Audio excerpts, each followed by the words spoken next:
Senhor presidente, senhores senadores, senhoras senadoras, telespectadores da TV Senado, ouvintes da Rádio Senado.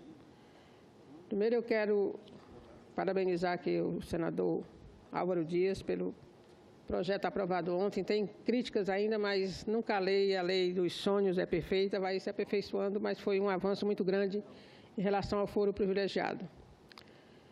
Também quero falar da aprovação da medida provisória de hoje. Dizer que a gente aceitou aquele arranjo feito hoje, mas a gente precisa evitar que aconteça. A gente aceitou porque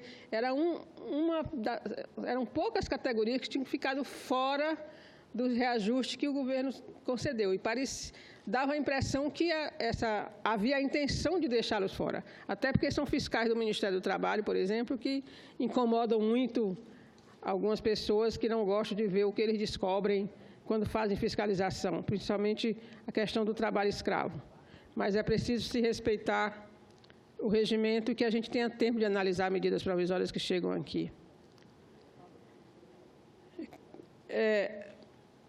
Mas eu quero falar hoje da CPI da FUNAI e do INCRA. Né? Rapidamente, não vou levar o tempo todo, mas é impressionante o processo de criminalização dos movimentos sociais. Estão cercando os movimentos por todos os lados. Tudo é crime, tudo eles são enquadrados na lei da organização criminosa. E aí vem uma CPI na Câmara, que é para investigar a FUNAI e o INCRA. Mas tendo como premissa a ideia de que a FUNAI e o INCRA seriam entidades autônomas em relação ao Estado e, portanto, agiriam de forma parcial na defesa dos povos indígenas e dos sem-terra. Uma visão absurda do papel dessas entidades que, além de estatais, são totalmente submetidas ao governo e à legalidade. Não fosse isso, por que haveria de ser propostas leis pela tal CPI para destruir o direito dos indígenas e dos trabalhadores rurais? A CPI, presidida pelo deputado Alceu Moreira, do PMDB do Rio Grande do Sul, que é membro da Frente Parlamentar Mista da Agropecuária, também conhecida como Bancada Ruralista. E o relator da CPI, o deputado Nilson Leitão, que é presidente da Bancada Ruralista. A CPI tinha como proposta investigar a Fundação Nacional do Índio, FUNAI, e o Instituto Nacional de Colonização e Reforma Agrária, INCRA, colocando em suspeição os critérios de demarcação das terras indígenas e quilombolas, assim como os conflitos agrários decorrentes desses processos, sem levar em consideração os princípios legais que moviam esses órgãos à ação limitada justamente pelos que agora os criminalizam. A CPI da FUNAI e do INCRA na Câmara são as faces mais explícitas da criminalização dos movimentos sociais.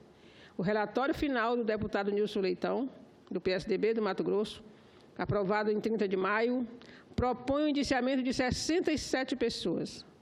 São indígenas, sem terras, indigenistas, antropólogos, juristas, etc.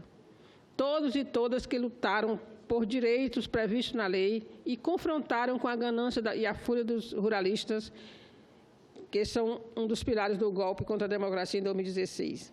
Só lembrar que não teve um fazendeiro recomendado o seu indiciamento, que a gente sabe que todos os conflitos que tem, essas matanças, essas chacinas, tem sempre um fazendeiro por trás como mandante, mas isso eles não investigaram. O Partido dos Trabalhadores apresentou 2 destaques ao texto do relatório. Em um deles, tentávamos impedir essa ação absurda de indiciar 67 pessoas que atuaram dentro da lei. 67 pessoas que sofrerão os prejuízos de uma ação imposta pelo Estado, que deveria protegê-los. Em outro destaque, tentamos impedir o retrocesso dos direitos indígenas, proposto por um relatório faccioso que não mede as consequências sociais de tais medidas. A mais retrógrada das medidas coloca o ônus da omissão histórica do Estado brasileiro sobre os ombros dos indígenas. Depois de chegar a propor a extinção da FUNAI, o relator recuou da proposta. O relatório final tem 3.400 páginas. O total de pedido de iniciamento e encaminhamento é de 67, envolvendo procuradores, antropólogos, indígenas, servidores da FUNAI, do INCRA, pessoas ligadas à organização como o Centro do Trabalho Indigenista e o Conselho Indigenista Missionário, procuradores da República, além do ex-ministro da Justiça, José Eduardo Cardoso. As acusações contra o ministro José Eduardo Cardoso são o exemplo do terror implantado pelo ruralista no Brasil pós-golpe. O ex-ministro foi acusado de ter cometido crimes como associação criminosa, apoio às ações de invasão de propriedade e retardamento de atos de ofício para satisfazer interesses, além de improbidade administrativa. Para dar eficácia ao seu programa de perseguição aos indígenas, quilombolas, sem terra e seus apoiadores, o relator decidiu retirar da lista os procuradores que acusavam.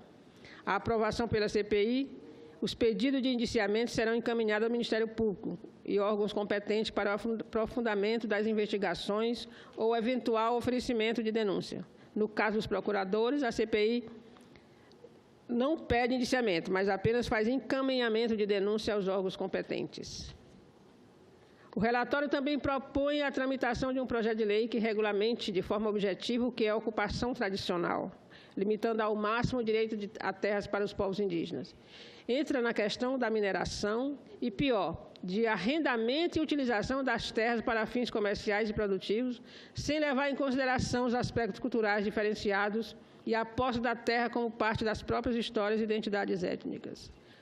O ruralista deputado Nilson Leitão, depois de vencido pela mobilização indígena contrária à extinção da FUNAI, passou a propor apenas uma reestruturação do órgão.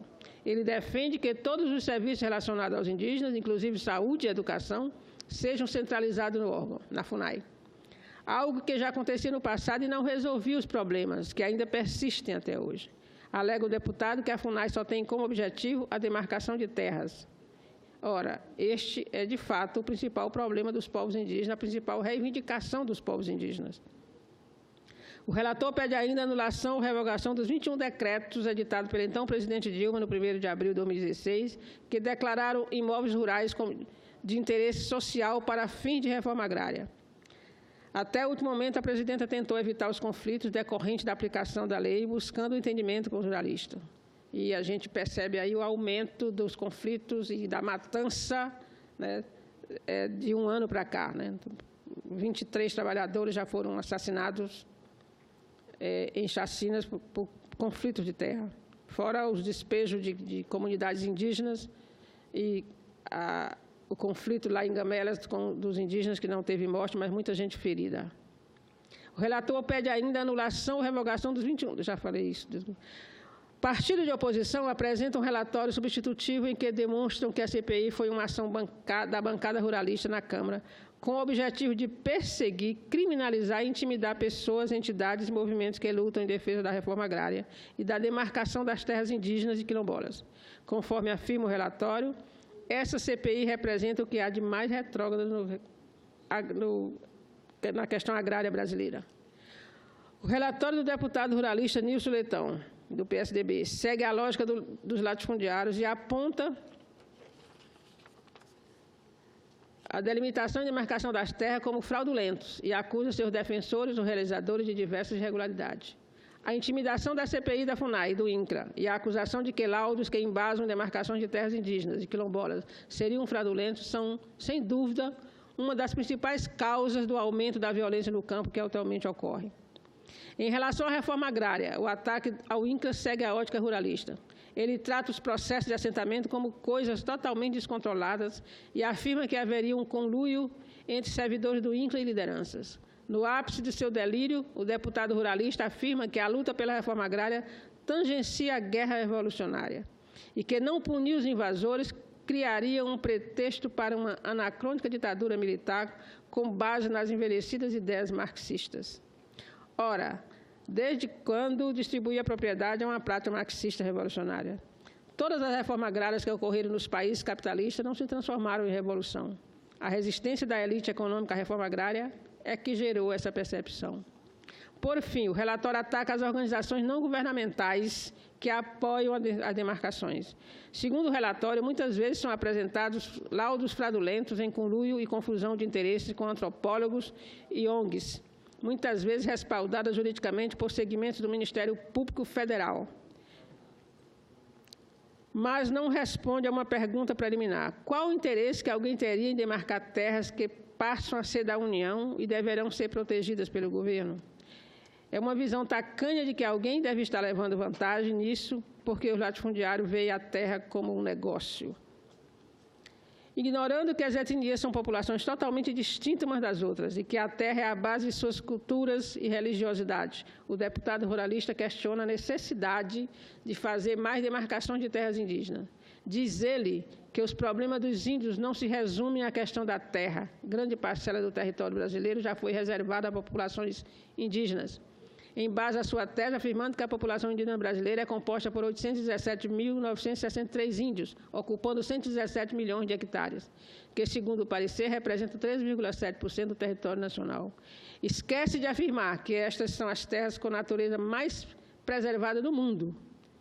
Os índios estão fazendo um favor para nós, preservando as terras. São o passaporte para o futuro da humanidade, ocupada por quase 1 milhão de indígenas, enquanto dezenas de latifundiários têm muito maior quantidade de território em suas mãos e devastados.